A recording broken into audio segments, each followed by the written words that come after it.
আল্লাহ তাআলা বললেন, আলাম নাশরাহ লাকা সাদরাক, নবী হে, ইসলামের জন্য আপনার হৃদয়টাকে কি আমি খুলে দেইনি? সত্য কি আপনার সামনে আমি তুলে ধরিনি? আপনাকে আমি আলাম নাজআলকা আহলাল হিম্মা, আপনার কি হিম্মতওয়ালা আমি বানাইনি? ইসলাম যখন আপনার হৃদয়ে ক্লিয়ার, আপনি বিশাল শক্তির সামনে দাঁড়িয়ে হাজার মানুষের সামনে ইসলামের পক্ষে কথা বলবেন, আপনি কাউরে ভয় পাবেন না। চিল্লায় বলেন ঠিক কিনা?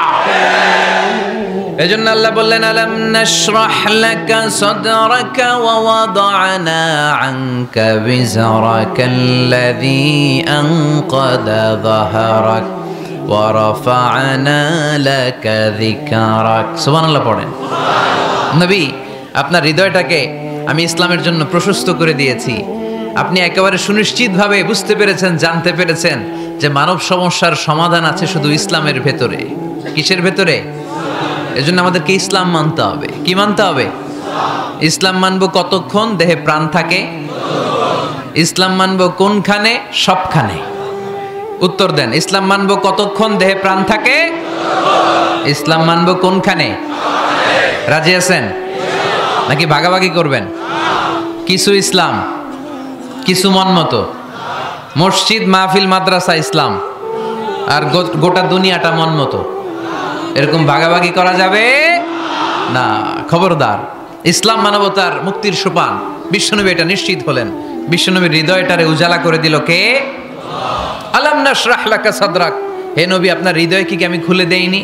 হৃদয় খুলে দেয়া মানে হৃদয়ের মধ্যে হিম্মত তৈরি করে দেয়া। সাইয়েদনা মুসা আলাইহিস সালাম এই দোয়াটা আল্লাহর কাছে করেছিলেন, রব্বি শরাহলি সাদরি ওয়া ইয়াসসিরলি আমরি, আল্লাহ আমার কাজ সহজ করেন, আমার হৃদয়টারে আপনি খুলে দেন। সাইয়েদনা মুসা আলাইহিস সালাম আল্লাহর কাছে চেয়েছেন আল্লাহ যেন হৃদয় খুলে দেয়, কিন্তু আমার নবী চাওয়ার আগেই আমার নবীর হৃদয়টারে খুলে দিয়েছে কে? আল্লাহ। আবার অনেক মুফাসসিরিনে ইকরাম বলেছেন এখানে শারহে সাদর দ্বারা শাক্কু সাদর উদ্দেশ্য, মানে সিনা চাক। আমার নবীর জীবনে পুরো জিন্দেগিতে 3 বার সিনা চাক হয়েছিল। কয়বার? সিনা চাক মানে বক্ষ বিদীর্ণ করা, ইংরেজিতে বলে ওপেন হার্ট সার্জারি। কি বলে? আপনাদের এই এলাকায় কারো হয় নাই? শুনছেন না এটা? ওপেন হার্ট সার্জারি, গলা থেকে নাভি পর্যন্ত একেবারে কেটে ফেলে। বিশ্বনবীকে এবার 3 বার এভাবে ওপেন হার্ট সার্জারি করা হয়েছে। একবার যখন বিষ্ণু ঈসা ইসলাম বনু সাদ গোত্রে ছিল তখন, দ্বিতীয়বার যখন কোরআন নাজিল হবে তার আগ দিয়ে তখন, 3 নম্বরে বিষ্ণু ঈসা ইসলামকে যখন ঊর্ধ্ব জগতের অনেক দামি দামি জিনিস দেখানো হবে ওই মেরাজ রজনীর সময়টাতে, তখন কোন সুবহানাল্লাহ। বিশ্বনবী বললেন, আমি উম্মে হানির ঘরে শুয়েছিলাম, আমাকে ছাদ 2 ভাগ করে ছাদের উপর দিয়ে নিয়ে হাতিমে কাবাতে শুইয়ে দেয়া হলো, গলা থেকে নাভি পর্যন্ত ছিঁড়ে ফেলা হলো, আমার হৃদয়টাকে বের করে জমজমের পানি দিয়ে ক্লিন করা হলো, আমার হৃদয়ে জ্ঞান, আমার হৃদয়ে ঈমান আর প্রজ্ঞা দিয়ে পরিপূর্ণ করা হলো। অনেক মুফাসসিরিনে ইকরাম বলেছেন, আলাম নাশরাহ লাকা সাদরাক মানে হচ্ছে, হে নবী, আমি কি আপনার বক্ষ বিদীর্ণ করি নাই? কেউ কেউ বলেছেন এটা দ্বারা উদ্দেশ্য হচ্ছে বিশ্বনবীর বক্ষ বিদীর্ণ করার মধ্য দিয়ে বিশ্বনবীকে আল্লাহ তাআলা ব্রড মাইন্ডেড বানিয়েছেন। সুবহানাল্লাহ পড়েন। বিশ্বনবী কি ন্যারো মাইন্ডেড ছিলেন? কি ছিলেন? জোরে বলেন, আরো জোরে। ব্রড মাইন্ডেড, উদার, আকাশের মতো বিশাল, সাগরের মতো বিশাল, পাহাড়ের মতো সুউচ্চ ছিল বিশ্বনবীর হৃদয়। ঠিক কিনা? শুধু মুমিনদের জন্যই বিশ্বনবীর হৃদয়ে মায়া ছিল না, কাফেরদের জন্য মায়া ছিল। সুবহানাল্লাহ পড়েন। রাহমাতাল লিল আলামিন, আমার নবী কি ছিল? সবাই বলেন, ওমা আরসালনাকা ইল্লা রাহমাতাল লিল আলামিন, I have sent you as a mercy for the entire universe. নবী হে, আমি আপনাকে গোটা বিশ্বের সবার জন্য রহমত করে প্রেরণ করেছি। রাহমাতাল লিল আলামিন, আল্লাহ এখানে চাইলে বলতে পারতেন রাহমাতাল লিল মুসলিমিন, নবী আপনি শুধু মুসলিমদের জন্য রহমত, এটা বলছে? নবী আপনি শুধু মুত্তাকিদের জন্য রহমত, বলছে? চাইলে বলতে পারতেন নবী আপনি শুধু রাহমাতাল লিল মুসল্লিন, যারা মসজিদে যায় মুসল্লি নামাজ পড়ে তাদের জন্য রহমত, বলেছে? কি বলছে? রাহমাতাল লিল আলামিন, I have sent you as a mercy for the entire universe, গোটা বিশ্বের জন্য আপনি রহমত। সুবহানাল্লাহ পড়েন। সবার জন্য রহমত, সবার জন্য হৃদয় দিল দরিয়া। এজন্য তিনি ছিলেন ব্রড মাইন্ডেড, কখনো মানুষের ক্ষতি করতে চাইতেন না। এমনকি যুদ্ধের ময়দানে যেখানে আপনি প্রতিপক্ষকে আঘাত করবেন সেখানেও বিশ্বনবী ক্ষয়ক্ষতিকে মিনিমাইজ করার ট্রাই করতেন। তিনি যখন খায়বার দুর্গে আক্রমণ করবেন তার মিলিটারিকে, বিষ্ণু ঈসা ইসলাম মিলিটারিকে 5 ভাগে ভাগ করতেন। 5 ভাগে ভাগ করতেন। কি কমান্ডার ছিলেন তিনি! এক ভাগের নাম মুকদ্দমাতুল জাইশ, ফ্রন্ট উইং। ডান দিকে একটা থাকতো মাইমানা, বায়ে একটা থাকতো মাইসারা, মাঝখানে যে ব্যাটালিয়ন থাকতো এটার নাম কালব, পেছনেরটার নাম খালফ। সুবহানাল্লাহ পড়েন। এজন্য বিশ্বনবী যখন অ্যাটাক করতেন তখন সবাই বলতো যা আল মুহাম্মদ ওয়াল খামিস, মুহাম্মদ তার 5 উইং এর ব্যাটালিয়ন নিয়ে আমাদের উপর আক্রমণ করেছে। যুদ্ধের ময়দানে তিনি ঘোষণা দিতেন, খবরদার, এই যে ইহুদিদের উপর আক্রমণ করবা, যুদ্ধ করবা, কোন নারীদের গায়ে হাত তুলো না, শিশুর গায়ে হাত তুলো না, বৃদ্ধ বৃদ্ধার গায়ে হাত তুলো না, খ্রিস্টান পাদ্রী বাবা যারা আছে, ফাদার অফ খ্রিস্টিয়ান, পাদ্রীদের গায়ে হাত তুলো না। যুদ্ধ করতে যে গবাদি পশু মেরো না, গাছপালাগুলো ভেঙো না। সুবহানাল্লাহ কইতে মনে চায় না? গেছে যুদ্ধ করতে, গেছে কি, কিন্তু ক্ষয়ক্ষতি মিনিমাইজ করার জন্য কি চেষ্টা করতেন! কি রহমতের নবী! সবাইকে সম্মান করতেন, সবাইকে মানুষ হিসেবে দেখতেন। আমরা ভাগ করে ফেলি, আমরা দেখা মাত্রই যদি দেখি মাথায় টুপি আর দাড়ি, তখনই ভাবা শুরু করি এটা কার মুরিদ, ঠিক সরসিনার মুরিদ, না চরমনায়ের মুরিদ, না আট্রসির মুরিদ, না অমুক জায়গার মুরিদ। অথবা আমরা বলতে শুরু করি কি জামাত করে, না খেলাফত মজলিস করে, না ইসলামী আন্দোলন করে, না তাবলীগ করে। ভাগাভাগি আছে না নাই? কিন্তু আমরা তাকে মানুষ হিসেবে দেখি না। আগে দেখতে হবে মানুষ। আপনার চোখ দিয়ে যা দেখবেন এগুলো মানুষ, এগুলো সবাই মানুষ। বিশ্বনবী মানুষ হিসেবে সবাইকে ট্রিট করতেন। সাহাবাদেরকে নিয়ে বিশ্বনবী বসে আছেন, একটা লাশ নিয়ে যাওয়া হচ্ছে, লাশ দেখে বিশ্বনবী দাঁড়িয়ে গেলেন। সাহাবারা বললেন, ইয়া রাসূলুল্লাহ, আপনি দাঁড়ালেন যে? ইন্নাহু ইয়াহুদি, এটা ইহুদির লাশ। ইন্নাহু ইয়াহুদি, এটা তো ইহুদির লাশ, বসেন, দাঁড়ালেন যে? বিশ্বনবী বললেন, আওয়ালাইসাত নাফসান, এটা কি মানুষ না? সুবহানাল্লাহ পড়বেন না? আওয়ালাইসাত নাফসান, হোক না ইহুদি, হোক না খ্রিস্টান, হোক না আস্তিক আর নাস্তিক, এটা কি মানুষ নয়? সে মানুষ। সবার উপরে মানুষ সত্য, তাহার উপরে নাই। মাখলুকাতের মধ্যে সবচাইতে বেশি শ্রেষ্ঠতম হচ্ছে মানুষ। বিশ্বনবী সবাইকে মানুষ হিসেবে ট্রিট করতেন। এজন্য বিশ্বনবী হচ্ছেন সবচেয়ে বেশি ব্রড মাইন্ডেড, মানে খোলা মনের, বড় মনের, দিল দরিয়া, ন্যারো মাইন্ডেড ছিলেন না। আমরা ন্যারো মাইন্ডেড, আমরা অল্পতে ঝগড়া বাঁধিয়ে দেই, আমরা অল্পতে অন্যকে গালমন্দ করি, আমরা অল্পতে ভাগাভাগি করি। ভাগাভাগি করবেন না, সহজ করে ইসলামকে উপস্থাপন করুন। আর দিন ও ইউসরুন লা উসরা ফি। আমার প্রিয় ফরিদপুরের ভাইয়েরা, দিন সহজ, এটার মধ্যে কাঠিন্যতা নাই। আমরা এটারে কঠিন বানাইছি। আমি প্রায় বিভিন্ন মাহফিলে বলি যে আল্লাহ ছাড় দেয় কিন্তু মাওলানা ছাড় দেয় না। আছে না নাই? আল্লাহ ঠিকই ছেড়ে দিয়েছে, মৌলবী ছাড় দেয় না। বিশ্বনবী সাহাবাদেরকে নিয়ে বসা, এক বেদুইন এসে মসজিদের ভিতরে উট ঢুকায় দিছে, মসজিদে নববীতে, আর মসজিদের মাঝখানে বসে পেশাব করা শুরু করে দিছে। আপনাদের এখানে ফরিদপুরের সবচেয়ে বড় মসজিদ কোনটা? কি নাম? এই কেন্দ্রীয় জামে মসজিদের ভিতরে যদি এক হিন্দু ঢুকে পেশাব শুরু করে কি করবেন? হ্যাঁ, ওই কয় কোবায়ালাম, তো আবেগে ওরে পিটানো শুরু করবে সবাই। সাহাবারাও তাই শুরু করলেন, মারতে উদ্ধত হলেন। বিশ্বনবী বললেন, এই রাখো রাখো, ওরে পেশাব করতে দাও, পেশাব করতে দাও। এর কারণ কেউ যখন ইউরিন পাস করে, স্টুল পাস করে, তখন এটা তাকে ধীরে সুস্থে করতে দিতে হয়। এজন্য টয়লেটে কেউ ঢুকলে জোরে বাড়ি দিবেন না, তাহলে খবর আছে। কাশি দিবেন, যে একটু কাশি দিবেন এরকম, হ্যাঁ, তো এরকম কাশি দিবেন। অথবা পায়চারি করবেন, যদি পায়চারি করেন তাহলে সে বুঝবে সামওয়ান ইজ ওয়েটিং আউটসাইড, সামনে একজন ওয়েটিং করতেছে বাইরে, আমাকে বেরোতে হবে। কিন্তু আপনি যদি ওরা ডাক দেন, কুদ্দুস রে, কুদ্দুস কইবা আমি নাই, কারণ এটা ভয়ঙ্কর একটা বিষয়। আপনি যখন ইউরিন পাস করছেন খুব স্মুথলি করতে হয়, তখন ডাক দিলে পেশাব আটকায় গেলে আপনার ভয়ঙ্কর রোগ হতে পারে। কি ফিলোসোফার ছিলেন, কি বড় ডাক্তার ছিলেন বিশ্বনবী মুহাম্মদ সাল্লাল্লাহু আলাইহি ওয়াসাল্লাম। বিশ্বনবী বললেন, ওরে ডেকো না, কাজ সারতে দাও। ইচ্ছা মতো বেটা পেশাব করার পরে বিশ্বনবী গেলেন, যে বললেন, তুমি যে পেশাব করেছো তুমি কি জানো এই জায়গাটা কি? বেদুইন বলে, না আমি তো জানি না এই জায়গাটা কি। বিশ্বনবী বললেন, এটা আমাদের ইবাদতগাহ। এটা আমাদের কি? ইবাদতগাহ। এখানে ঢুকে আমরা আমাদের রবরে ডাকি, আল্লাহরে ডাকি, আমরা নামাজ পড়ি, জিকির করি, তাসবিহ পড়ি। এটা আমাদের ইবাদতগাহ। কাজটা করা তোমার মোটেও ঠিক হয়নি। লোকটা অবাক হয়ে গেল, ঘটনা কি?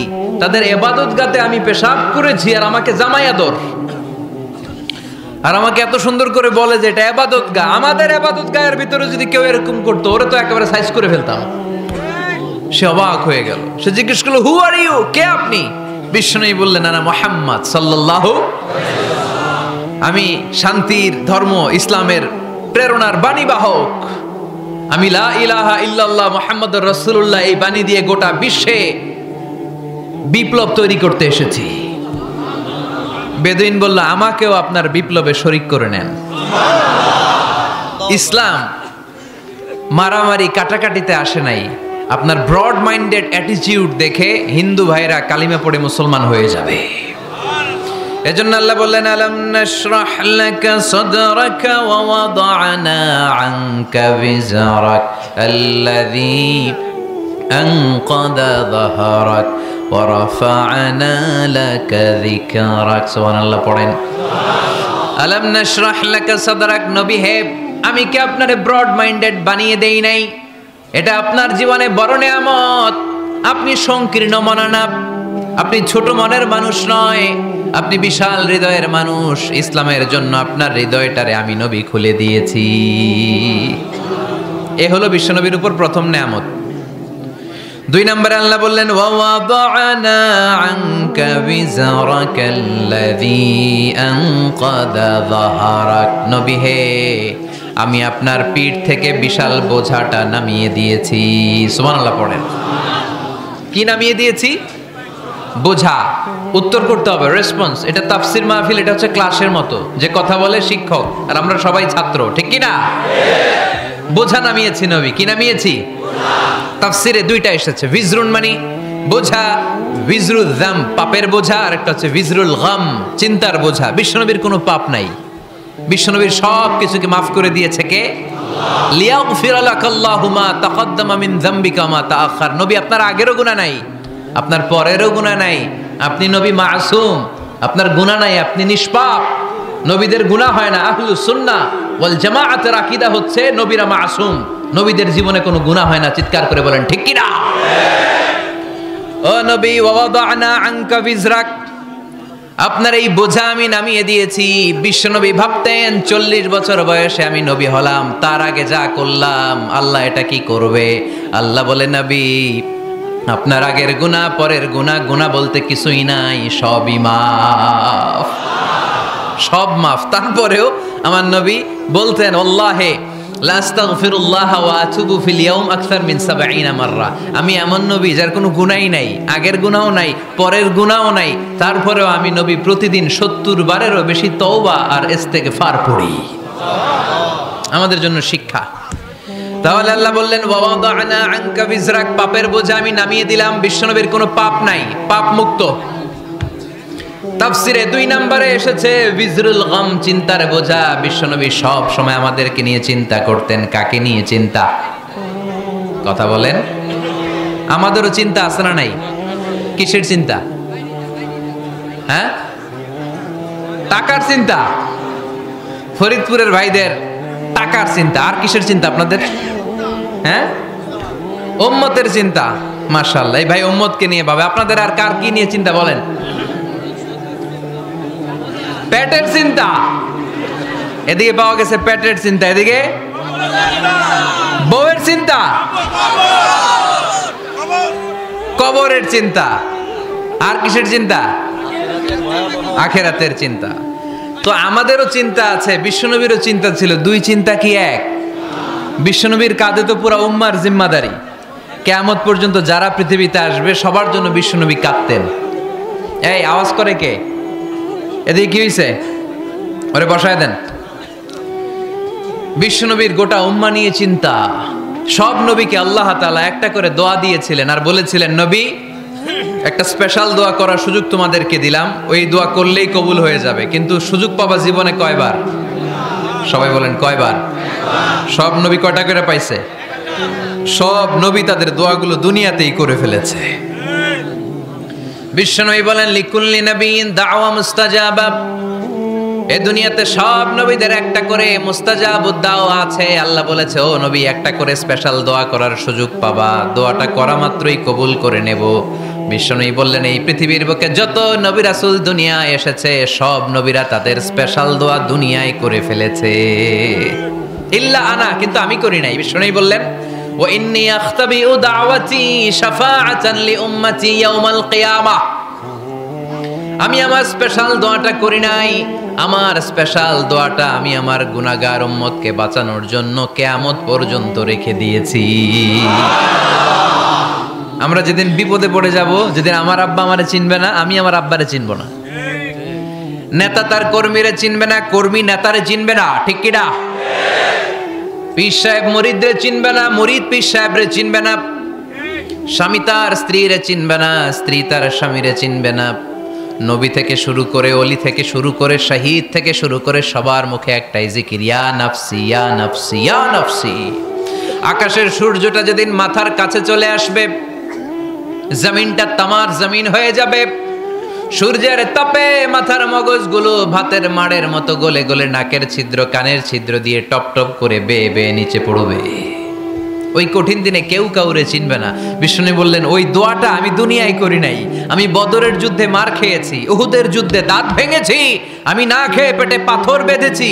আমি যদি ওই দিন দোয়া করতাম আল্লাহ দোয়া কবুল করে নিত, জান্নাতি খাবার দিয়ে দিত, আমার মায়ের খাওয়া লাগতো না, তায়েফে আমার রক্ত ঝরতো না, দোয়া করলেই কবুল। কিন্তু ওই দোয়াটা আমি দুনিয়ায় করি নাই, ওই দোয়াটা আমার জন্য, আপনার জন্য, আমাদের জন্য বিশ্বনবী জমা রেখে দিয়েছে। এজন্য বিশ্বনবীর চিন্তা আর আমাদের চিন্তা এক চিন্তা না, বিশ্বনবীর পুরা উম্মতের চিন্তা। কিয়ামত পর্যন্ত যত মানুষ আসবে সবাই আমার উম্মত, না জানি তাদের নসিবে কি হয়ে যায়।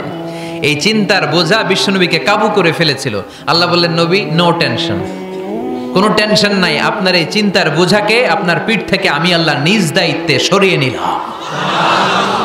এজন্য আল্লাহ বললেন আলাম নাশরাহ লাকা সাদরাকা ওয়া ওয়াদা'না আনকা বিজরাক আল্লাযী আনকাদা যাহরাক।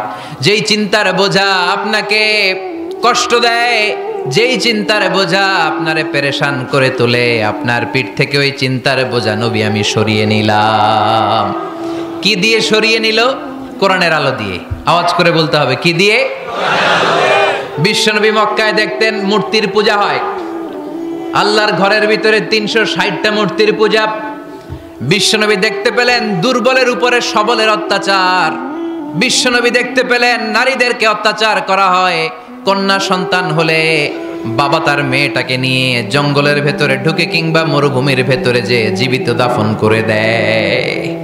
ওয়াইদাল মাউউদাতু সুইলাত ওয়াদুল বানাত। বিশ্বনবী এগুলো দেখতেন চারপাশে, দেখে এই পথহারা জাতিকে কিভাবে উদ্ধার করবেন, কি দিয়ে উদ্ধার করা যায়, এই টেনশনে বিশ্বনবীর পিঠ বাঁকা হয়ে গিয়েছিল।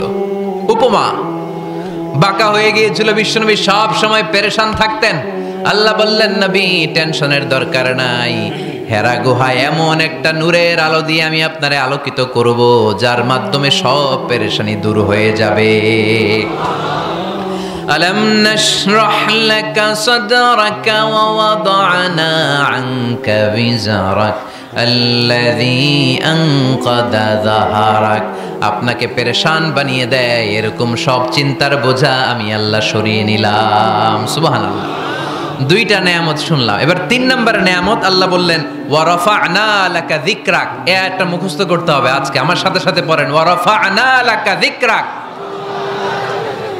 সবাই বলেন নাই, পড়েন ওয়া রাফা'না লাকা যিকরাক ওয়া রাফা'না লাকা যিকরাক। নবী হে, আপনার সম্মানকে আমি আকাশচুম্বী করেছি। I have dignified your status high and high, the highest peak. আপনার মর্যাদা উঠাতে উঠাতে আকাশ বাতাস ছাপিয়ে সাত আকাশ কাঁপিয়ে আরশের উপরে নিয়ে গিয়েছি। আপনার মর্যাদা আমার পরপরই স্রষ্টার পরে পুরো সৃষ্টিকুলের উপরে বিশ্বনবীর মর্যাদা আছে না নাই? এজন্য আল্লাহ বললেন ওয়ারাফা'না লাকা যিকরাক, ও নবী আপনার মর্যাদা সম্মান আমি আকাশচুম্বী করেছি।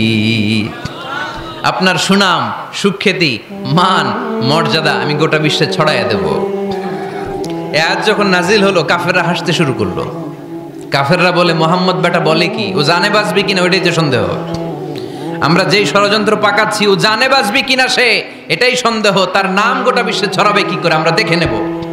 আল্লাহ বলেন তোরা আমার নবীর সুনাম সুখ্যাতি ছড়ানোর ব্যাপারে বাধা তৈরি করবি, তোরা আমার নবীর ব্যাপারে অপপ্রচার চালাবি, তোদের অপপ্রচারকেই আমি আমার নবীর প্রচার মাধ্যম বানিয়ে দেব।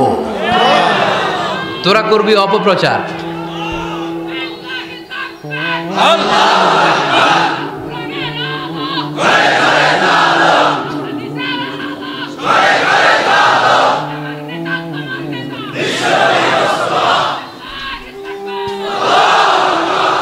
তোদের অপপ্রচারকে আমি আমার নবীর জন্য প্রচার মাধ্যম বানিয়ে দেব। এরকম অনেক সময় হয় না যে কেউ কেউ অপপ্রচার করে কারো বিরুদ্ধে, এটা তার জন্য প্রচার হয়ে যায়। কেউ অপপ্রচার চালায়, আল্লাহর মেহেরবানিতে ওইটা তার পাবলিসিটি হয়ে যায়। তার আলাদা করে প্রচার বিভাগের টিম তৈরি করা লাগে না, তার বিরোধীরাই তার প্রচার বিভাগের কাজে নেমে পড়ে। বিশ্বনবী বললেন তোরা, আল্লাহ বললেন তোরা আমার নবীর সুনাম সুখ্যাতিকে থামাবি, তোদের মাধ্যমে আমি বিশ্বনবীর সুনাম সুখ্যাতি গোটা বিশ্বে বুলন্দ করে দেব। আবু জাহেল ঘোষণা দিল খবরদার, হজের মৌসুম, হাজী সাহেবরা গোটা বিশ্ব থেকে আসবে, আমার দলের কর্মীরা তোরা যেটা করবি সেটা হচ্ছে হাজীদের কাছে যে বলবি মক্কায় নতুন এক পাগল আসছে, নতুন এক জাদুকর আসছে, নাম মুহাম্মদ। নাউজুবিল্লাহ পড়বেন না? খবরদার হাজী সাহেবেরা এই পাগলের কাছে যেও না। সব হাজিরা গোটা বিশ্ব থেকে এসে মক্কার মিনা প্রান্তরে তাঁবুর ভিতরে ঢুকেছে, আর আবু জাহেলের টিম মেম্বাররা সব তাঁবুর ভিতরে উকি মাইরা কয় খবরদার নতুন পাগল আইছে। সবাই কয় নাম কি? কয় মুহাম্মদ। নতুন পাগল এসেছে, নাম মুহাম্মদ। নতুন জাদুকর এসেছে, তার নাম মুহাম্মদ। খবরদার তার কাছে যেও না, তার কথা শোনো না, শুনলে তোমরাও পাগল হয়ে যাবা, তোমরাও পাগল হয়ে যাবা। সে এত বড় জাদুকর, মুহাম্মদ সাল্লাল্লাহু আলাইহি ওয়াসাল্লাম এত বড় জাদুকর, তার জাদু দেখলে, তার কথা শুনলে হাজবেন্ড ওয়াইফের মধ্যে সম্পর্ক বিচ্ছিন্ন হয়ে যায়। সে এত বড় জাদুকর, তার কথা শুনলে বাবা আর ছেলের সম্পর্ক ছিন্ন হয়ে যায়। সে এত বড় জাদুকর, তার কথা শুনলে বন্ধু বন্ধু আলাদা হয়ে যায়। খবরদার হাজী সাহেবরা, তোমরা হজ করতে এসেছো করো, জমজমের পানি খাও আর খেজুর নিয়ে যাবা বাড়িতে, কিন্তু মুহাম্মদ সাল্লাল্লাহু আলাইহি ওয়াসাল্লামের কাছে যাওয়া যাবে না। আচ্ছা আপনারা বুঝে শুনে উত্তর দেন। এই যে লক্ষ লক্ষ হাজি মিনার তাবুতে বসা, আর আবু জাহেলের লোকটা যে বললো নতুন জাদুকরের নাম মুহাম্মদ, তার কাছে যেও না, এই লক্ষ লক্ষ হাজিরা এর আগে জীবনেও মুহাম্মদ সাল্লাল্লাহু আলাইহি ওয়াসাল্লামের নাম শুনছে? তার মানে মুহাম্মদ সাল্লাল্লাহু আলাইহি ওয়াসাল্লামের নাম তাদের কানে পৌঁছে দেওয়ার দায়িত্ব আবু জাহেল নিজেই নিয়ে নিয়েছে। চিল্লায় এখন ঠিক কি না? অপপ্রচার প্রচার হয়ে গিয়েছে। আর সবাই মনে মনে ভাবে কয় কি এত বড় জাদুকর, হজ করি আর না করি এর না দেখা যাওয়া যাবে না। হজ তাড়াতাড়ি কোন রকম সাইরা এই জাদুকরের কাছে আগে যাব, দেখি কেমন জাদু দেখায়, দেখি কত বড় ম্যাজিশিয়ান, দেখি তো কত বড় পাগলের। কারণ আল ইনসানু হারিসুন আলা মা মুনিআ, মানুষকে যেটা নিষেধ করা হয় বেশি মানুষ এটা করতে চায়। যদি বলি ওদিকে যাবি না, ওর বাপের কিরা ওদিকে যাবে, ঠিক কি না? এটা আমাদের স্বভাব, আমাদের খাসলা, আমাদের বৈশিষ্ট্য। যেটা আমাদেরকে নিষেধ করা হয় বেশি ওটা করতে মন চায়। সব হাজিরা মনে মনে ভাবলো আমরা যাব যাব, তোরা যতই বলিস না কেন যাব যাব, হজের পরে অবশ্যই যাব।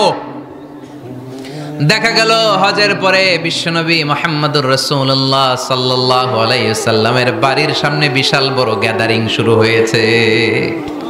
সবাই লাইন ধরে দেখা করতে গেছে। দেখা করতে যে বিশ্বনবীর চেহারা দেখে প্রথম নজরেই সব পাগল।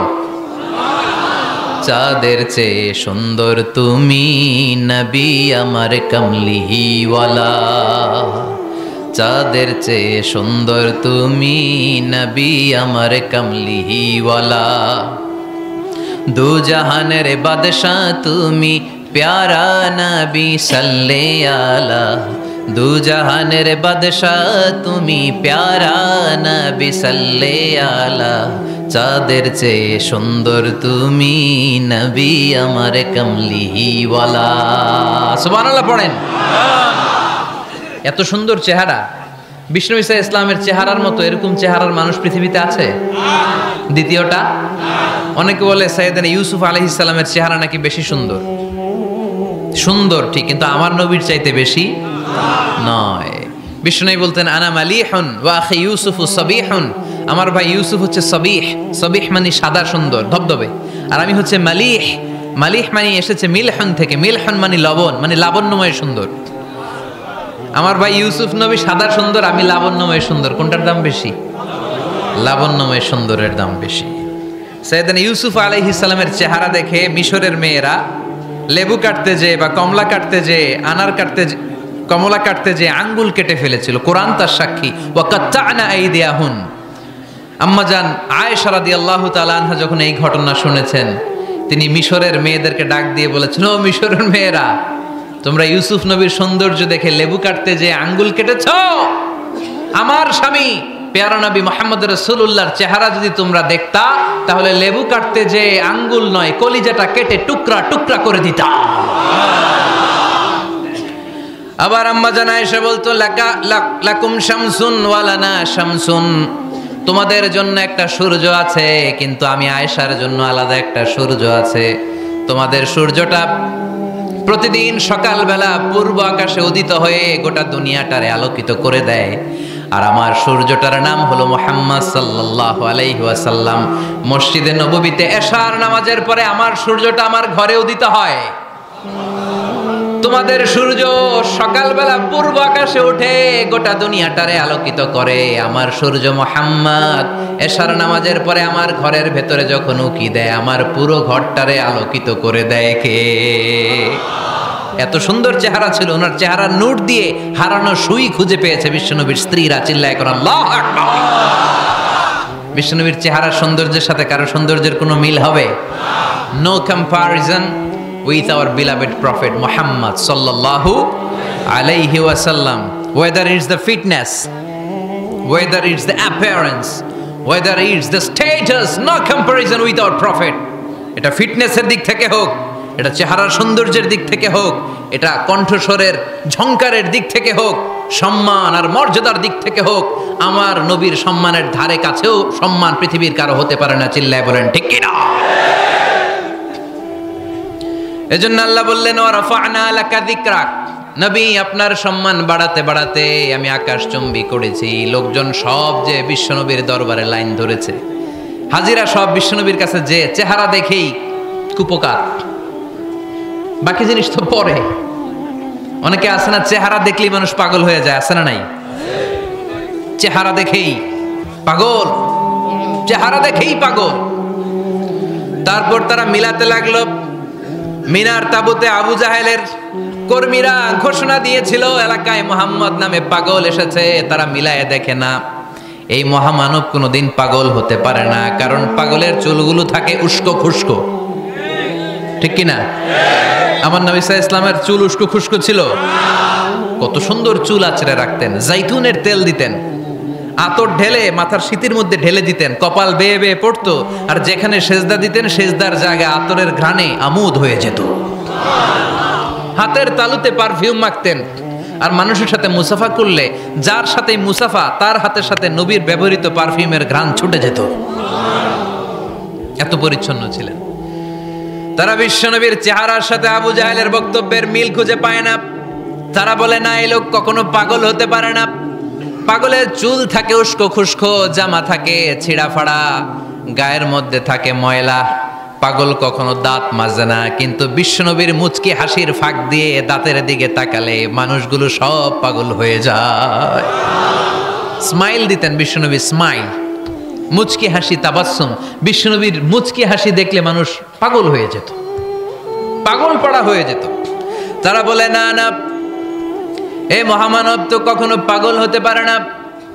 আবার মিলাতে লাগলো। আবু জাহেলের কর্মীরা বলেছিল এটা নাকি বড় জাদুকর, কিন্তু তারা বলে, না না, এই অসাধারণ লোকটা জাদুকর হতে পারে না, সে তো কোনো মন্ত্র পড়ে না। জাদু করার জন্য মন্ত্র পড়ার দরকার আছে না নাই? বিষ্ণুনবী কি মন্ত্র পড়তো? বিষ্ণুনবী কি পড়ে শোনাতো? চিল্লায় বলেন, কি পড়ে শোনাতো? কোরআন শোনাতো।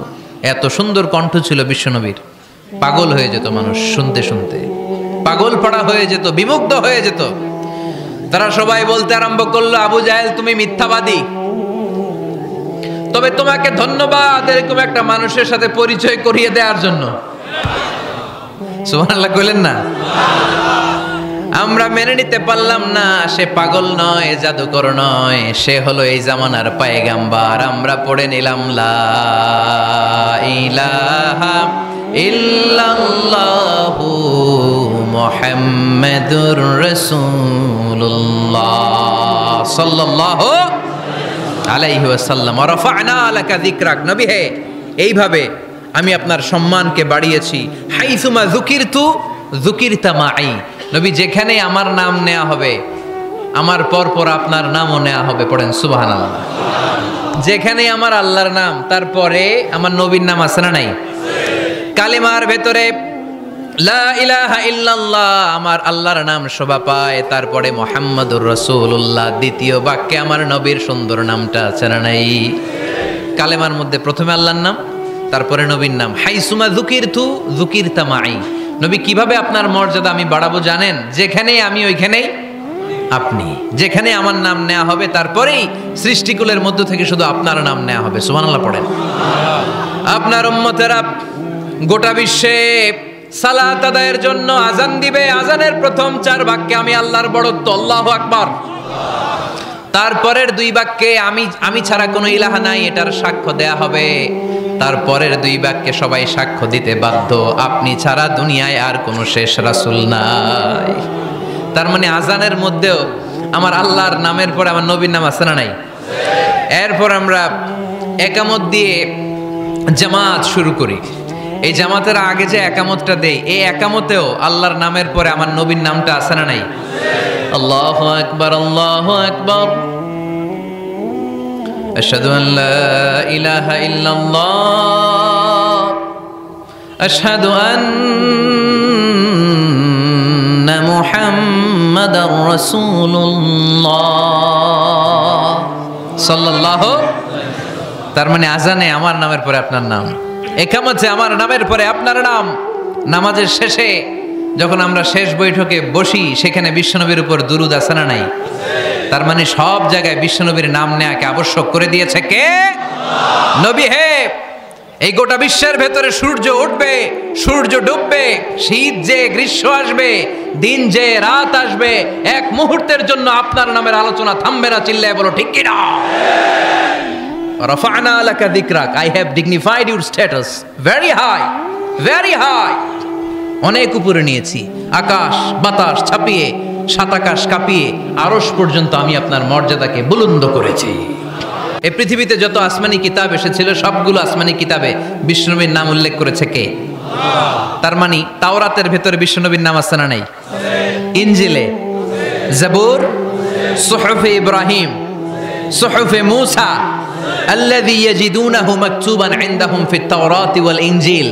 ইহুদিরা খ্রিস্টানরা বিশ্বনবীর মানতে চাইতো না। তারা বলতো, মুহাম্মদ তোমার নাম তো আমাদের কিতাবে নাই। বিশ্বনবী বললেন পড়ো। তারা পড়তে পড়তে বিশ্বনবীর জায়গাটা লুকিয়ে রাখতো। যেখানে বিশ্বনবীর নাম ওরা এভাবে ধরে রাখতো। বিষ্ণু সাল্লাল্লাহু আলাইহি ওয়াসাল্লাম এক সাহাবাকে বললেন, আমি তো ওদের ভাষা বুঝি না, তুমি ওদের ভাষা বুঝে দেখো কোন জায়গায় চোরামিটা করে। প্রতিটা কিতাবের প্রতিটা পাতায় পাতায় বিষ্ণুনবীর নাম আছে না নাই? সাইয়েদনা আদম আলাইহিস সালাম থেকে শুরু করে ঈসা আলাইহিস সালাম পর্যন্ত যত নবী এসেছে, সব নবী সুসংবাদ দিয়েছে যে একজন নবী আসবে, যেই নবী আসার মধ্য দিয়ে এই আম্বিয়া আলাইহিমুস সালাম পৃথিবীতে আসার যে ধারাবাহিকতা, এই সিলসিলা, এই চেইনকে আল্লাহ তাআলা কাট অফ করে দিবে। সাইয়েদনা আদম তার বংশধরদেরকে বলেছে, নূহ আলাইহিস সালাম তার প্রজন্মকে বলেছে, ইব্রাহিম আলাইহিস সালাম তার জেনারেশনকে বলেছে, মূসা আলাইহিস সালাম বনি ইসরাইলকে শুনিয়েছে। সর্বশেষ সাইয়েদনা ঈসা আলাইহিস সালাম এসে বলেছে, ইয়াতি মিন বাদি ইসমুহু আহমদ, আমার পরে এমন এক নবী আসবে তার নাম, চিল্লায় বলেন, আহমদ বড় বিশ্বস্ত, সে কোন বন্ধু বলো বেশি বিশ্বস্ত? সে কোন বন্ধু বলো বেশি বিশ্বস্ত? কার কাছে মন খুলে দেয়া যায়, কার কাছে প্রাণ খুলে বলা যায়,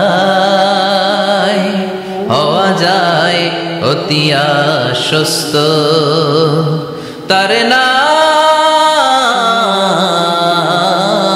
আহমদ বড় বিশ্বস্ত। সুবহানাল্লাহ পড়েন। ইয়াতি মিন বাদি ইসমুহু আহমদ, আমার পরে এমন এক নবী আসবে তার নাম হবে আহমদ। এই নবীর পরে আর কোন নবী আছে? চিল্লায় বলেন লা নবিয়্যা বাদি ওয়ালা রাসূলা, আমার পরে কোনো নবীও নাই, আমার পরে কোনো রাসূলও নাই। তবে আমার পরে যদি নবী হওয়ার যোগ্যতা কারো থাকে, আমার উমরে ফারুক নবী হওয়ার যোগ্যতা রাখে।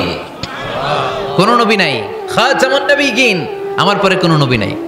তার মানে বিশ্বনবীর জীবনে 3 নম্বর নিয়ামত হলো রাফা'না লাকা যিকরাক। মর্যাদা আমি বাড়াতে বাড়াতে বাড়াতে বাড়াতে নবী অনেক উপরে নিয়েছি। আবার আল্লাহ আমাদেরকে ডেকে বললেন, ও ইমানদার বান্দারা শোনো, আমি স্বয়ং আল্লাহ তাআলা আমার ফেরেশতা বাহিনী নিয়ে এই নবীর উপরে স্বয়ং আমি দুরূদ পড়ি। ইন্নাল্লাহা ওয়া মালাইকাতাহু ইউসাল্লুনা আলান নবী ইয়া আইয়ুহাল্লাযীনা আমানু সাল্লু আলাইহি ওয়া সাল্লিমু তাসলিমা। পড়েন আল্লাহুম্মা সাল্লি আলা মুহাম্মদ ওয়া আলা আলি মুহাম্মদ কামা সাল্লাইতা আলা ইব্রাহিম ওয়া আলা আলি ইব্রাহিম ইন্নাকা হামিদুম মাজিদ। اللهم بارك على محمد وعلى آل محمد كما باركت على إبراهيم وعلى آل إبراهيم إنك حميد مجيد। চিৎকার করে পড়েন সুবহানাল্লাহ। এমন নবী যে নবীর উপর আল্লাহ নিজেই দুরূদ পড়ে, ফেরেশতারা পড়ে, এজন্য আমাদের উপর আর দরকার আছে না নাই? আবার আল্লাহ বললেন, নবী আপনি এমন নবী যেই নবীকে আমি হাউজে কাউসার দিয়েছি। লক্ষ লক্ষ নবীদের কাউরে কিয়ামতের দিন আমি হাউজে কাউসারের মালিক বানাবো না, শুধুমাত্র কেবলমাত্র একমাত্র আপনি ছাড়া। ইন্না আ'তাইনাকাল কাউসার ফাসাল্লি লিরাব্বিকা ওয়ানহার ইন্না শানিআকা হুয়াল আবতার। সুবহানাল্লাহ পড়েন। এই হাউজে কাউসারের পানি খেতে চান, পান করতে চান? বিশ্বনবী না দিলে খাইতে পারবো আমরা? হাউজে কাউসার পান করতে চান কারা? হাত তুলে দেখান।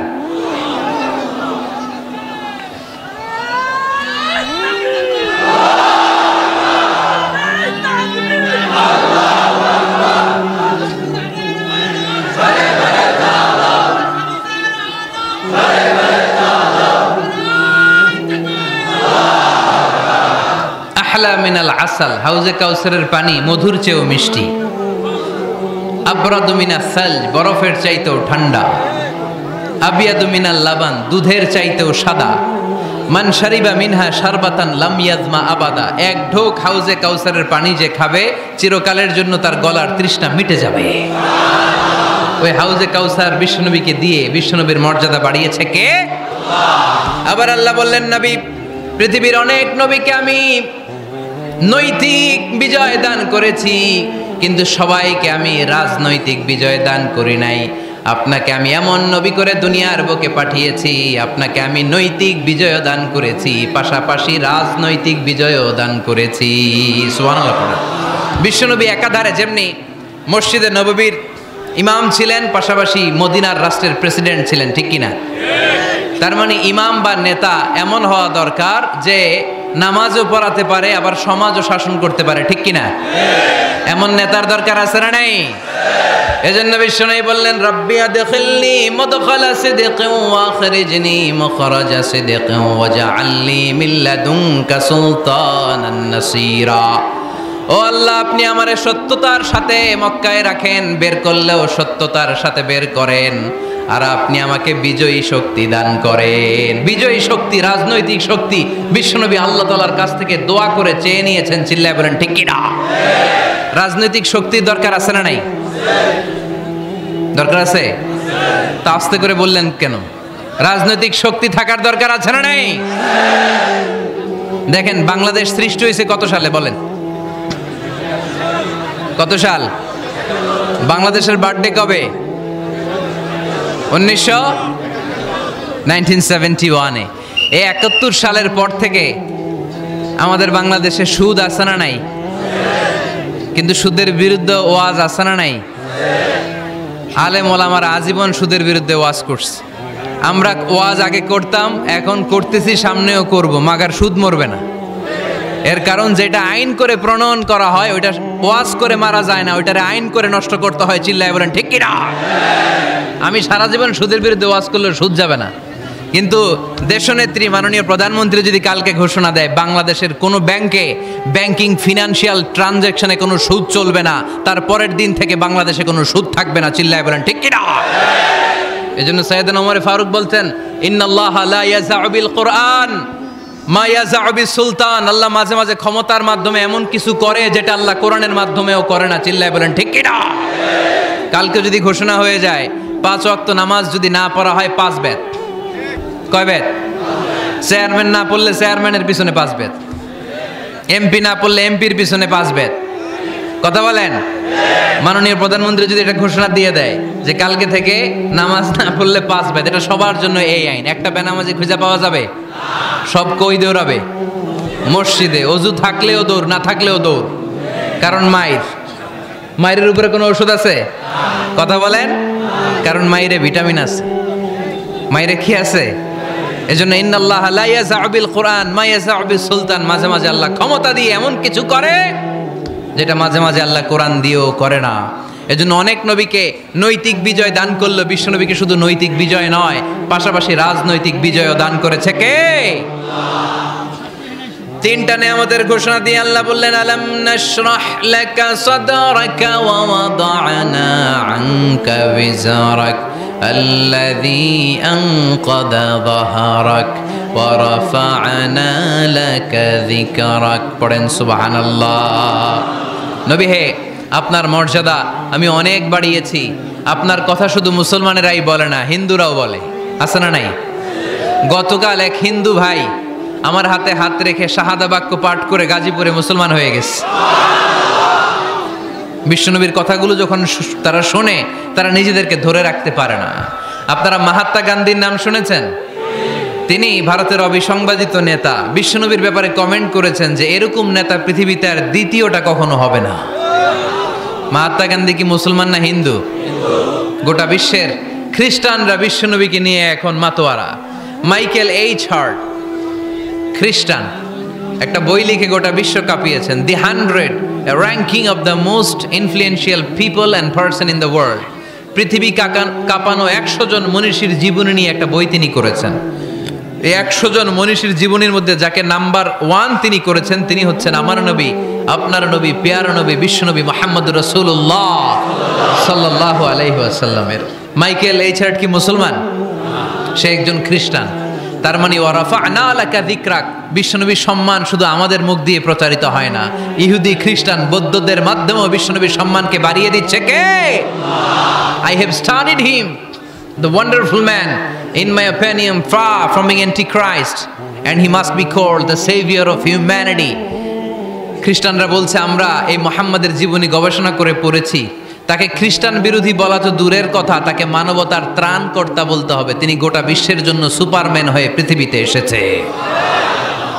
As a father, as a teacher, as a lawgiver, as a lawmaker, Muhammad is the superman of the world. স্বামী হিসেবে, পিতা হিসেবে, নেতা হিসেবে, নবী হিসেবে মুহাম্মদ ইসলাম সাধারণ কোনো মানুষ নয়, তিনি গোটা বিশ্বের জন্য সুপারম্যান হয়ে পৃথিবীতে আগমন করেছে। ওয়া রাফা'না লাকা যিকরাক। নবী, দুশ্চিন্তা করবেন না, টেনশন করবেন না, আমি আপনার সম্মানকে বাড়িয়ে দেব। এই তিনটা নিয়ামতের বর্ণনা সূরা ইনশিরাহের ভিতরে বর্ণনা করলেন কে? এরপরে রাব্বুল আলামিন বিশ্বনবীকে নেয়ামতের বর্ণনার ঘটনা শুনিয়ে বিশ্বনবীকে সান্ত্বনা বাণী শোনাচ্ছেন আর পড়ছেন ফা ইন্না মাআল উসরি ইউসরান ইন্না মাআল উসরি ইউসরা। নবী গো, নিশ্চয়ই কষ্টের পরে আছে আনন্দ, দুঃখের পরেই আছে সুখ। সুবহানাল্লাহ। কষ্টের পরে আনন্দ, দুঃখের পরে The struggle isn't permanent in our life. দুঃখ কষ্ট এটা আমাদের জীবনে পার্মানেন্ট না, এটা সাময়িক। আচ্ছা, আওয়াজ করে উত্তর দেন তো, এক বছরে কয়দিন আপনাদের ফরিদপুরে? কয়দিন? 365 দিন। গত 365 দিনে না খেয়েছিলেন কয়দিন? 20 দিন, 30 দিন। তার মানে অল্প কিছুদিন না খেয়েছিলাম, সারা বছরই খেয়েছিলাম, ঠিক কিনা? আচ্ছা, তো 365 দিনে অসুস্থ ছিলেন কয়দিন? 4-5 দিন, কিংবা 20 দিন, কিংবা 1 মাস, কিংবা 56 দিন, কিংবা 65 দিন। তার মানে বাকি 300 দিন আরামে ছিলাম কি ছিলাম না? তার মানে আমাদের জীবনে দুঃখ বেশি না আনন্দ বেশি? সুখ বেশি না কষ্ট বেশি?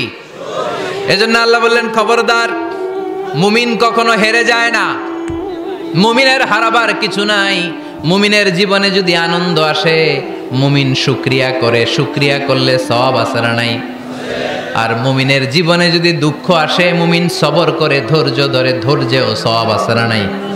তাহলে আমাদের সব দিক দিয়েই তো লাভ। আনন্দের দিনগুলাতে শুকরিয়া করব, আর দুঃখের দিনগুলাতে ধৈর্য ধরবো, দুইটার মধ্যে সওয়াব আছে না নাই? এজন্য বিশ্বনবী বললেন, আজাবান লি আমরিল মুমিন, মুমিনের বিষয়টা খুবই আশ্চর্যের। ফাইন আসাবাতহু সাররাউন শাকারা, মুমিন যদি আনন্দে থাকে সে শুকরিয়া করে, শুকরিয়া করলে লাভ আছে না নাই? ওয়াইন আসাবাতহু দাররাউন সাবারা, আর দুঃখে পড়লে সে সবর করে, ধৈর্য ধরে, ধৈর্য ধরলে সওয়াব আছে না নাই? তার মানে আমাদের হারাবার কিছু আছে। মাঝে মাঝে আল্লাহ আমাদেরকে দুঃখ কষ্ট দিয়ে পরীক্ষা করতে চান, এগুলো আমাদের জন্য খারাপ নয়। এই দুঃখ কষ্ট বিপদ আমাদের কোমরকে সোজা করে, আমাদের পায়ের মাটিকে শক্ত করে, চিল্লায় বলেন ঠিক কিনা? প্রতিকূল পরিবেশে কিভাবে বাঁচতে হয় এই দুঃখ কষ্ট আমাদেরকে শিখায়। এজন্য মুমিন বান্দার বৈশিষ্ট্য হচ্ছে দুঃখ কষ্ট বেদনা জ্বালা এগুলোতে সে আপসেট হয় না, সে হাল ছেড়ে দেয় না, সে ভরসা রাখে একজনের উপর। চিল্লায় বলতে হবে তিনি কে? কারণ মুমিন জানে রাত্রি যত গভীর হয়, অন্ধকার তমানিসা ভেদ করে সুবহে সাদিক হয়। মুমিন জানে গর্ভবতী নারীর পেটের ব্যথা যেই দিন বাড়তে থাকে, ওই দিনই নতুন মেহমান আগমনের সময় ঘনাতে থাকে। মুমিন জানে তার জীবনে দুঃখ কষ্ট বিপদ যত বাড়তে থাকে, সুখের দিন কাছে আসতে থাকে। এজন্য মুমিনের হারাবার কিছু নেই। ফা ইন্না মাআল উসরি ইউসরা, ইন্না মাআল উসরি ইউসরা। নবী হে, কষ্টের পরেই আছে আনন্দ, দুঃখের পরেই আছে সুখ। আপনি সমস্যায় পড়েছেন, ওই সমস্যার সমাধানও আছে না নাই? এই পৃথিবীতে এমন কোনো সমস্যা আছে যেটার সমাধান নাই? কথা বলেন। সমস্যা তৈরি করেছে কে? আবার সমাধানও দিয়েছে কে? Allah doesn't create a lock without its key. Allah কখনো চাবি না বানাইয়া ওইটার তালা বানায় নাই। কথা কন। তালাও যেহেতু আছে, ওই তালার চাবিও বানিয়েছে কে? মা আনজালাল্লাহু দাআন ইল্লা আনজালাল্লাহু লাহু শিফা। আল্লাহ দুনিয়ায় এমন কোনো রোগ পাঠায় নাই যেই রোগের ঔষধ বানায় নাই, এমন কোনো রোগ নাজিল করে নাই যেই রোগের কোনো চিকিৎসা বানায় নাই, হয়তো সেটা আবিষ্কার হয় নাই। অনেকে ক্যান্সারের কথা বলতে পারেন যে হুজুর ক্যান্সার এমন রোগ, এই ক্যান্সার তার নাই কোনো অ্যান্সার, কিন্তু বিজ্ঞানীরা বলতেছে এটারও অ্যান্সার আবিষ্কৃত হচ্ছে। সুবহানাল্লাহ কইবেন না? কিছু কিছু ক্ষেত্রে হয়েও গিয়েছে। এজন্য দুঃখের পরেই আছে সুখ, কষ্টের পরেই আছে আনন্দ। এই দুনিয়াটাই এরকম, কষ্টের পরই আনন্দ। দেখবেন তারাবির নামাজ 20 রাকাত পড়তে কষ্ট লাগে না? কোমরে ব্যথা, হাঁটুতে ব্যথা, কিন্তু 20টা রাকাত যখন শেষ করে মসজিদ থেকে বের হই, একটা আনন্দ আছে না নাই? কষ্ট করে পরীক্ষার জন্য প্রিপারেশন নিলেন আপনি কয়েক মাস, কিন্তু ফলাফল যখন ভালো হয় তখন একটা আনন্দ আছে না নাই? সারাদিন রোজা রাখলেন রমজানে, কি কষ্ট, তৃষ্ণায় গলা ফেটে যায়, কিন্তু ইফতারির সময় যখন রুহাবজা শরবতটা খাই কেমন লাগে? একটা আনন্দ আছে না নাই? এজন্য আল্লাহ বললেন فإن مع العسر يسرا إن مع العسر يسرا ও নবী, কষ্টের দিন মক্কায় অল্প কিছু দিন, মদিনাতে আনন্দের দিন অপেক্ষা করছে। আমাদের জীবনে যদি দুঃখ কষ্ট আসে আমরা ধৈর্য ধরবো, তাওয়াক্কুল করবো একজনের উপর, তিনি কে? কারণ আমরা বিশ্বাস করি কষ্টের দিন এটা চিরকালের জন্য নয়, সামনে আনন্দের দিন আমাদের জন্য সেট করে রেখেছে কে? তাহলে আমরা সূরাতুল ইনশিরাহ থেকে 3টা নিয়ামতের বর্ণনা শুনলাম, বিশ্বনবীকে কি সান্ত্বনা দেয়া হলো সেটা শুনলাম। এবার 2টা গাইডলাইন শুনে তাফসীর আমরা শেষ করব। শুনতেছেন? কষ্ট হচ্ছে? উঠা বসা করতেছেন কেন? উঠলেন কারা কারা? শেষ করে দিব? দোয়া করে দেই। কি গাইডলাইন দিলেন শুনবেন? কে কে শুনবেন না হাত তোলেন।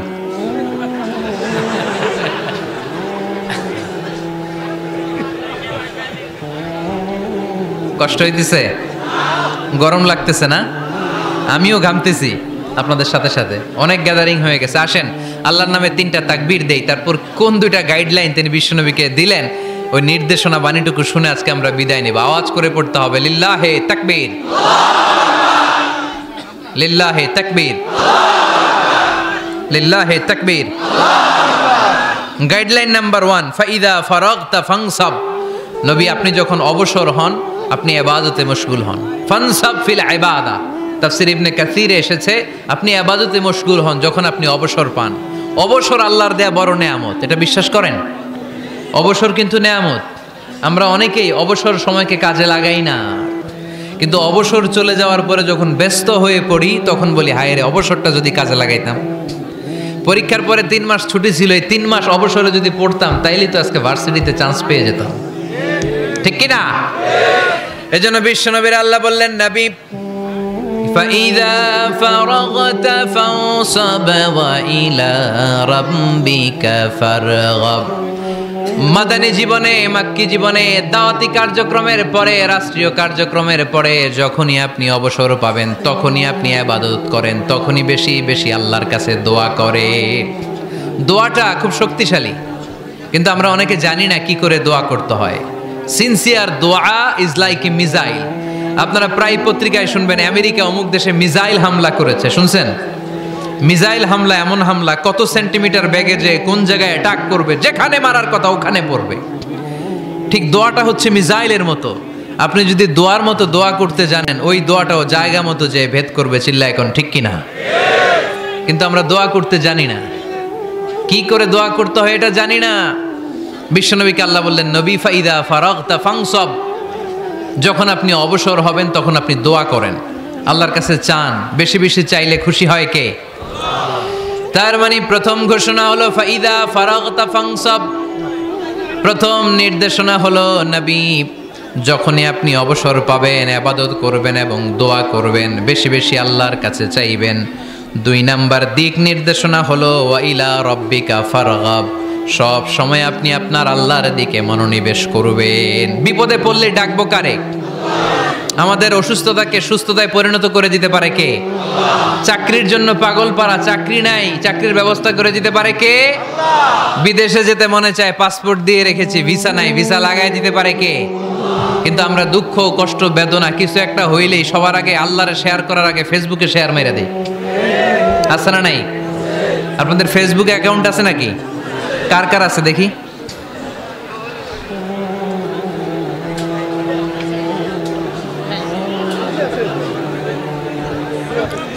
আছে আছে। এটার জন্য আমরা ভালো কাজে লাগাই, ঠিক কিনা? আপনি চাইলেই এমন ভাবে ফেসবুক ফ্রেন্ড লিস্ট করতে পারেন যারা ভালো ভালো জিনিস শেয়ার করে, যারা মোটিভেশনাল জিনিস শেয়ার করে, ইসলামের পক্ষে কথা বলে। আপনার এক একটা শেয়ারে অনেকের জীবন বেঁচে যেতে পারে, ঠিক কিনা? একজন মুমূর্ষ রোগীকে বাঁচাতে রক্তের প্রয়োজন, রক্তের গ্রুপ এ পজিটিভ। যারা রক্ত দান করতে আগ্রহী তারা এই নাম্বারে যোগাযোগ করুন। ফেসবুকে মাঝে মাঝে এরকম নিউজ আসে না নাই? আপনি just you put down in share, শেয়ারের মধ্যে একটা পুট করে দিলেন, একটু শেয়ার মেরে দিলেন, ছড়িয়ে পড়লো হাজার হাজার ফেসবুক ফ্রেন্ডদের কাছে। তাদের অনেকে ব্লাড দিতে আগ্রহী, সে তাড়াতাড়ি যে সেখানে ব্লাড ডোনেট করে আসলো। আপনার একটা শেয়ারের কারণে বেঁচে গেল অনেকগুলো প্রাণ। চিল্লা এখন ঠিক কিনা? রক্তদানের মতো শ্রেষ্ঠ ইবাদত হতে পারে? আমরা মনে করি শুধু জিকিরই ইবাদত। আমরা মনে করি শুধু নামাজই ইবাদত। রক্তদান, এক ব্যাগ রক্ত থেকে অনেক মানুষকে বাঁচানো যায়। এর মধ্যে আছে হিমোগ্লোবিন, এর মধ্যে আছে প্লাটিলেট, আছে প্লাজমা। রক্তে একটা উপাদান আছে প্লাজমা, নাম শুনছেন? আগুনে পোড়া রোগীকে বাঁচাতে এই প্লাজমা লাগে। হসপিটালের বার্ন ইউনিটে যেয়ে দেখবেন মানুষ কিভাবে চিল্লায়। নুসরাত নামে একটা মেয়ে মারা গেল না, এক বদমাইশের কবলে পড়ে মারা গেল না? তাকে আগুন জ্বালিয়ে দেয়া হয়েছিল তার গায়ে, তার প্লাজমাগুলো জ্বলে গিয়েছিল। আগুনে পোড়া রোগীর যে কি কষ্ট, একটু দেখার জন্য হসপিটালের বার্ন ইউনিটে যাবেন, দেখবেন যে কি কষ্টে আছে তারা। এই প্লাজমাগুলোকে অনেক সেন্টিগ্রেড তাপমাত্রা নামিয়ে ঠান্ডা করে দেহে পুশ করা হয়। আপনার এক ব্যাগ রক্ত থেকে প্লাজমা আলাদা করা হবে, প্লেটলেটস আলাদা করা হবে, হিমোগ্লোবিন আলাদা করা হবে, শ্বেতকণিকা, লোহিত কণিকা আলাদা করে অনেকগুলো মানুষ বেঁচে যাবে। এজন্য ফেসবুক থাকাটা দোষের কিছু না, তবে ভালো কাজে আমরা ব্যবহার করব, ঠিক কিনা? আপনার ফেসবুক শেয়ারিং আপনার জান্নাতি বানাতে পারে, আর আপনার ফেসবুক শেয়ারিং আপনার জাহান্নামের লাকড়ি বানাতে পারে। চিল্লায় বলেন ঠিক কিনা? So the decision is yours. সিদ্ধান্ত আপনাকে নিতে হবে, আপনি কিভাবে করবেন। যে কোনো বিপদে ওয়া ইলা রাব্বিকা ফারগাব, কোনো দিকে মনোনিবেশ না করে কার দিকে মনোনিবেশ করব? যে কোনো বিপদ আপদ ফেসবুকে শেয়ার করার আগে শেয়ার করব কার কাছে? আমাদের যার যা লাগে আল্লাহ সবও যদি দিয়ে দেয়, আল্লাহর ধনভাণ্ডারের 1 ইঞ্চিও কমবে? হাদিসে কুদসিতে আল্লাহ বললেন, লাউ আন্না আউওয়ালাকুম ওয়া আখিরাকুম ওয়া ইনসাকুম ওয়া জিন্নাকুম, পৃথিবীর সব জিন, পৃথিবীর সব মানুষ বিশাল মরুভূমিতে দাঁড়িয়ে যদি আমার কাছে চাইতে শুরু করে, আল্লাহ এটা দাও, ওটা দাও, ওটা দাও, আমি আল্লাহ তোমাদের সব চাহিদাও যদি মিটিয়ে দেই, আমি আল্লাহর ধনভাণ্ডারের 1 ইঞ্চিও কমবে না। এজন্য চাইবো কার কাছে? বিপদে আপদে ভরসা করব কার কাছে?